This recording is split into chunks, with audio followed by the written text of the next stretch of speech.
My name is Oren Klopper. I am partnered with Doug Shedd.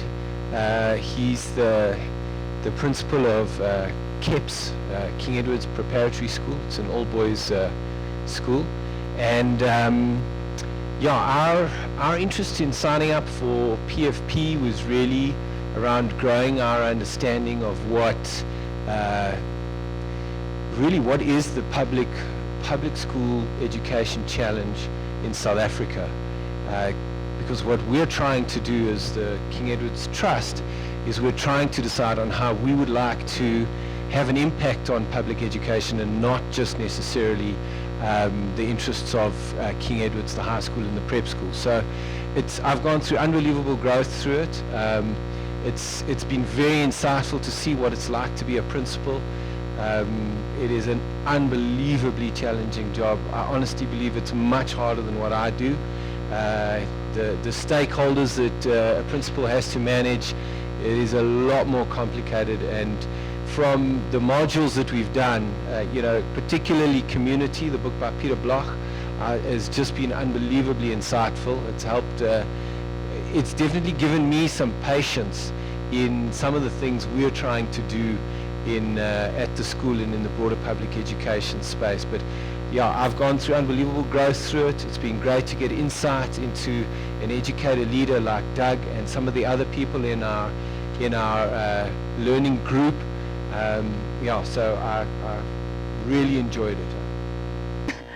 Our first speaker is Vanessa Moodley. Vanessa is a principal at Actonville Primary School. She's also a member of SAPA, which is the South African Principals Association. And that is a professional body that helps principals with training and teacher development. They have a conference coming up on the 14th and 15th of May. I would really encourage you to go to their conference. They really do some wonderful work, and the whole theme of the conference is around leadership. So it's really going to be quite an inspiring conference to go to. I'd also like to encourage you, if you aren't a member of SAPA, to look at becoming a member of SAPA. They really seem to do quite a lot for their members. And Vanessa has got a really wonderful story. I think she's turned her school around from what I've heard, a little bit of what I've heard. And I'm sure that she's got some insights on teacher well-being and support. Good afternoon, everyone. Nice to meet you. I was at the district office for many years in HR, Human Resource Development and Training, and went through with the National Teacher Awards with many clusters and districts. And I taught at a school called Actonville Primary in the 1980s, and it was a beautiful school. Lovely. I was head of department foundation phase. We had many successes, and while I was at the district office, we heard so many things, we saw so many things, until Actonville Primary hit the newspapers with the principal and his nephew and so forth wielding knives in their hands, and it was just another story thereafter. Anyway, the principal was dismissed. The school was declared dysfunctional, and it became a prioritized school. And one day I was at the lift, and the director said to me, the director of Ekurhuleni North District, Mr. Tao, said, "Vanessa, I need a favor." And I said, "What favor, Mr. Tao?" And he said, "Please go to Actonville Primary." And I said, "You must be joking." And he said, "No, I need you to go there." And I said, "I can't give you an answer now." He said, "But I need that because I'm meeting with the chief director tomorrow, and I'm in a meeting, so in a workshop for the weekend." And I said, "I'll let you know tomorrow morning." So I went up to my floor, the 4th floor, and I spoke to my colleagues, and they said I must be crazy to go there. And I went home, and I said, spoke to my hubby, and then I said, "I'm going to pray on this and see what's in it for me, and whether it was a task for me." I did that. I opened my scripture, and it said community, and I knew I had work to do. So even my talk is based on community partnerships. And so I went to Actonville Primary for a school that was built for 780 learners and has almost 1,300, 1284 to be exact. Okay, so infrastructure was down totally. The classes were dilapidated. The doors, you had to turn doors over and put on new handles. The toilets, the ablution facilities, a staff room where if I lifted up those cupboards and tried to get them out so I could tile or something, everything just fell apart. So they didn't have tables. I had to proper tables. I had to give learners tables. So I used the staff room tables for the learners. And then I asked a caterer in the area to loan me tables. And they loaned me the tables, the tablecloths, and it's presentable. But as we went along, I realized that there isn't money in that account. So I'm not going to be able to do anything from school funds. The school fund itself doesn't come in. It was $750 a year at that time. And it's going to have to happen in another way. And so we went on to form partnerships in every possible way, from the professional development, leadership, to the heart of the school, that's the learners. And I realized that the academic standards had dropped drastically. The ANA results were on 23% and 29%. And in the first year, when I saw 22% for the grade 6 results, I had chest pains that night. It really got to me. So I had a lot of work to do, but I must say, nothing's impossible, nothing. And what we have done as a school, as a staff, and a community, in 3 years, I think schools have gone on 10 and 15 years and have not achieved such. So I want to tell you my story of how we went about. I decided to form a partnership with a few community people, including 1 or 2 lecturers from UJ, from WITS, from some of the private schools, from authors of books. Dr. Richard Haywood was with me, and we had a meeting. And we said, in this meeting, we needed to decide exactly what the gentleman said, that public schools need help. And how do you bridge the gap between public and private? And so we had to see, where is Actonville Primary? With my staff, I had to decide where we want to be. Where do we see ourselves? What's our dream? And with that, how the private and public partnership can be bridged. We can close this gap to get somewhere. Why are we different? What makes us different? What will allow us to get a little bit of what private can do? And when we went into all of this, we realized that partnership was the best way possible. And through these partnerships, I also looked at the learners, at the demographics of the school and the learner population. If you enrolled a learner, you were bound to fund a uniform for this learner. Homework was not being done because they had no lights. They were from the informal settlements. So we had to look at getting solar lights for them and giving them solar lights so that they could do their homework at night. And then there would be no excuses. But now, I think whether you're in a public or private, you still need solar lights, okay, to do your homework, because there can be no excuses. And we went on into this meeting and we decided we're going to have a sponsorship evening.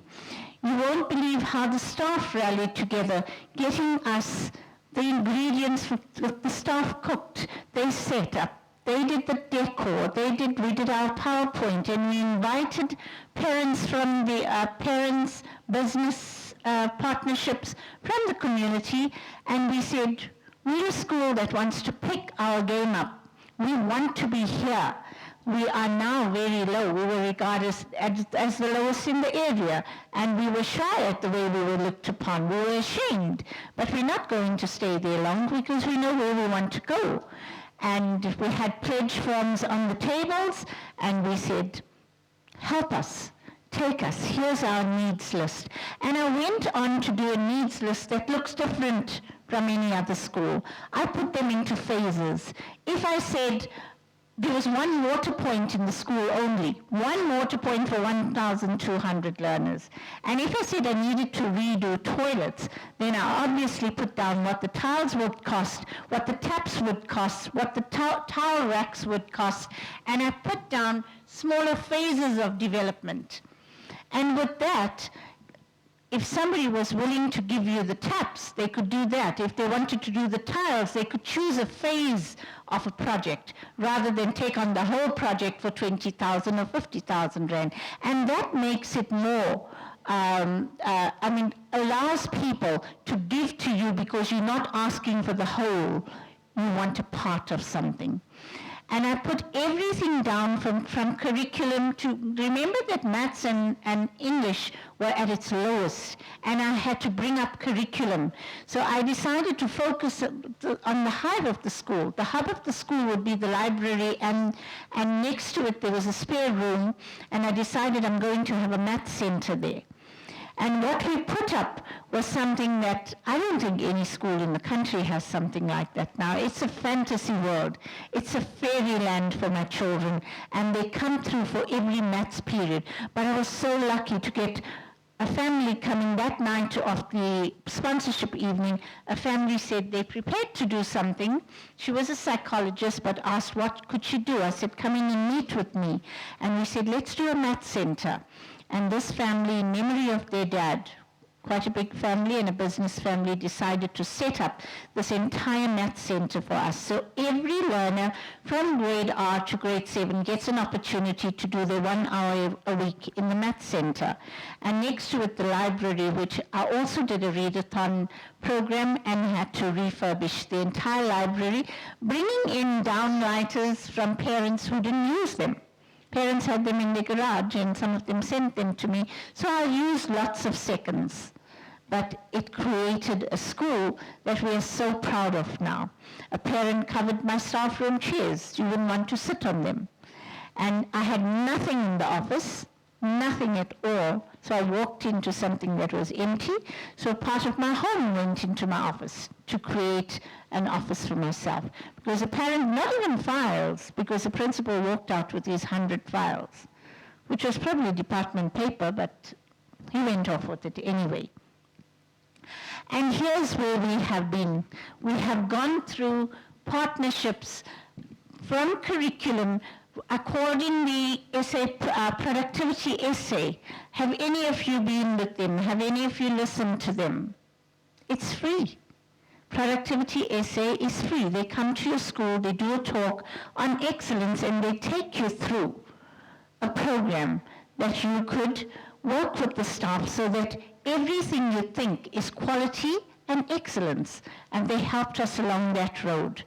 I decided that I did a study of all learners in every class with the teachers, and I said I want to know how many indigent, how many children for my nutrition program, how many children need shoes or uniforms, how many children, yes, need their food, how many single parents. And out of the 1,284, I had about 600 that were absolutely needy. If I looked at my class lists, in a grade 4, I'd have at least 17 parents, single parents. I'd have 10 orphans. And so I decided that these children needed more than just that education. And the way we started off was that children are coming to school now, and they don't have this background that is conducive to education. So they're walking into a school from different walks of life, and they have had traumatic experiences. The shack burned down last night, and this happened, and I needed to bring them to school. So I decided that we are going to be a school of the heart, and children will be coming in to our heart. So our teachers knew that we have to be a school of the heart. I've got a school that's right next to me. Our double stories are a few meters away from each other, but we are chalk and cheese. And the principal there tells me, he rules with his head, I must continue with my heart, because my school is totally different. It's an affluent school over, and obviously mine is the needy school. But nevertheless, we moved on to make great headway. And when the children come in the morning, we start our day with, I don't have a hall, I don't have facilities to house these learners even in cold weather, but I had an intercom, and I decided to download a lot of music, and I play a prayer song or a devotion. I put on the intercom, I stand with my phone at the intercom, the children stand in their classes, and I play that, and I know once I'm finished with that calming moment and that devotion that I've brought every child to school for today. And some of them are little kiddie songs that they like. So they stand up, some sing along, the grade R's would sing along as well. And the discipline was, I had to walk into classes and pull out a pipe. You know, there were different types of pipes in the classes. I didn't realize that. You found a plastic pipe, a hose pipe, a copper pipe. Yes, corporal punishment. Sorry? Cables. Yes, so I walked into classes and I said, ma'am, I'll have that, thank you. Ma'am, can I take this? And I walked out with it. I said, this is not going to be our road to success. 2 minutes. Okay. And I said, this is not going to be our road to success, so let's go with something else. And I introduced the values program. What you see there is our cycling. Can you just go back, please? I think we must be one of these schools in Gauteng to have a church come by and introduce a cycling club at our school. So once they have cycled in the morning, they come to school and they do the cycling with our indigent learners at school. So it's getting the children off the street as well. I've moved on to other community partnerships. I've got a tuition program, a tuition board that takes our learners from grade 6. They have taken them from grade 6 into grade 7 now, maths, English, and science lessons, 3 days of the week, free of charge, paying the teachers, but will take them on right up to matric and probably award them with bursaries. And I decided that the best way forward from the discipline point of view was to introduce a values program. Can you go on with the slides? Okay, that was the Pink Ladies program for the missing children, because they leave home. They leave home on a Friday and they end up at the police station on a Monday. So I had to get them in. Continue. That was them taking the fingerprints and so forth. Pink Ladies and SAP. And it's very effective. We introduced a traffic section for learners to learn how to do the traffic signs and so forth. And these are my beautiful children. You can see they've come up beautifully in every aspect. When they see me, their greeting is, I introduced the 5 values of peace, love, truth, right action, non-violence. So the teachers had to learn it. Dr. Hayward came to the school and assisted us. And when children do something wrong, they walk into the office. I haven't used a stick. I haven't used a cane. I don't even hold one in my hand. And when they walk into my office for bullying or whatever it is, all I do is this. I hold my hand up, and quickly they'll say, sorry, ma'am, love, I did not love the child next to me, or peace, or right action, I did not use the right action today. And they apologize immediately. So it's self-correcting, but that has really worked for me. Continue there. Okay, that's just our sports program. This is training for the teachers. There we have posted staff room now. That's looking good. We have a kitchen. We raffled a cell phone, and we've moved on. The staff have worked tirelessly to build and to get something better for the school. And yes, our curriculum, we have made headway. That's our awards, by the way. We started rewarding children. We have to have incentives. And it's worked well. There's my results that have improved as well. So curriculum-wise, we have made the difference. Continue, let's go faster. Okay, productivity essay during their workshop. They've been on excursions, they've enjoyed things that they've never seen before, and all subsidized as well.